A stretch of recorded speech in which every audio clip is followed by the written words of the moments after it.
مولا کی وصیت یوں تو بہت طویل ہے، مگر وہ وصیت جو میرے اور آپ کے لیے ایک میسیج ہے، پوری امت مسلمہ کے لیے میسیج ہے، وہ وصیت میں بیان کرنا چاہوں گی۔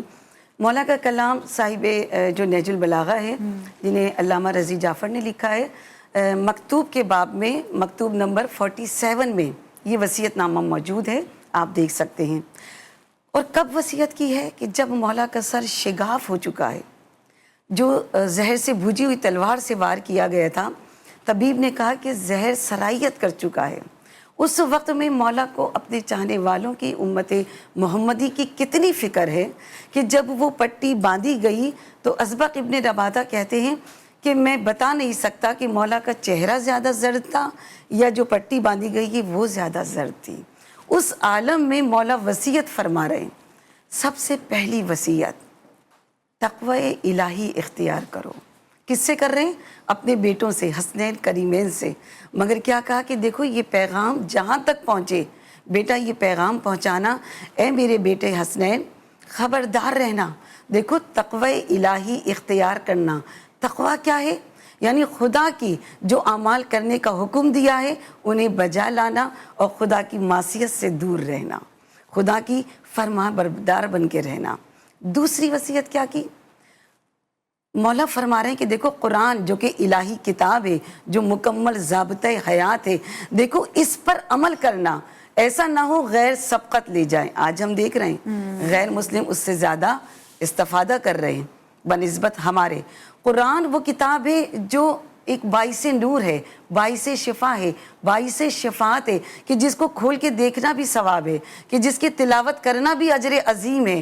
اس کتاب کے لیے مولا کائنات وصیت کر رہے ہیں، دیکھو اس کتاب کو اپنی زندگی میں شامل کرنا، اس پر عمل کرنا، ایسا نہ ہو سبقت غیر لے جائیں۔ پھر امام فرما رہے ہیں کہ دیکھو میرے بیٹے حسنین خبردار رہنا۔ کس سے خبردار رہنا؟ مولا بار بار تاکید کر رہے ہیں۔ پہلا کیا کہا؟ تقوی الہی اختیار کرو اور قرآن پہ عبور حاصل کرو، ان پر عمل کرو۔ اور پھر کہہ رہے ہیں مولا کہ دیکھو پڑوسیوں سے خبردار رہنا۔ پڑوسیوں سے کہا، میں نے رسول خدا سے سنا ہے، اتنی بار بار تاکید کی گئی کہ ان کے ساتھ حسن سلوک کرو، حسن سلوک کرو، کہ ہم گمان کرنے لگے کہ کہیں پڑوسی وراثت میں بھی حصے دار نہ بنا دیے جائیں۔ اس قدر تاکید کی ہے۔ اور پڑوسی صرف ہمارا ایمانی بھائی نہیں، چاہے وہ مشرک ہی کیوں نہ ہو، چاہے وہ کافر ہی کیوں نہ ہو، اس کا خیال رکھنا ہے، دیکھو اس سے خبردار رہنا ہے۔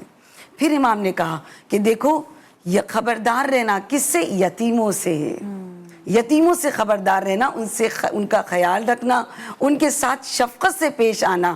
ایسا نہ ہو کہ محشر میں کوئی یتیم سوال کرے، ایسا نہ ہو کوئی یتیم بھوکا سوئے اور تمہیں خبر نہ ہو۔ خبردار رہنا، ہوشیار رہنا۔ اور پھر کہا کہ دیکھو نماز کے پابند رہنا، واللہ صلاۃ کو قائم کرنا، نماز کے پابند رہنا۔ نماز برائیوں سے روکتی ہے، جو دین کا ستون ہے۔ اگر ستون مضبوط ہوگا تو عمارت بھی مضبوط ہوگی، اگر ستون کمزور ہوگا تو عمارت بھی کمزور ہوگی۔ پھر کہا کہ دیکھو روزوں سے خبردار رہنا، روزوں کے پابند رہنا۔ روزہ تمہیں کیا کرے گا؟ گناہوں سے پاک کرے گا، تقوی کی منزل پر لے کر آئے گا۔ یہ وصیت مولا کیوں فرما رہے ہیں؟ وہ حسنین کریمین جو جوانان جنت کے سردار ہیں، جو امام کے فرزند ہیں، یہ میرے اور آپ کے لیے پیغام ہے۔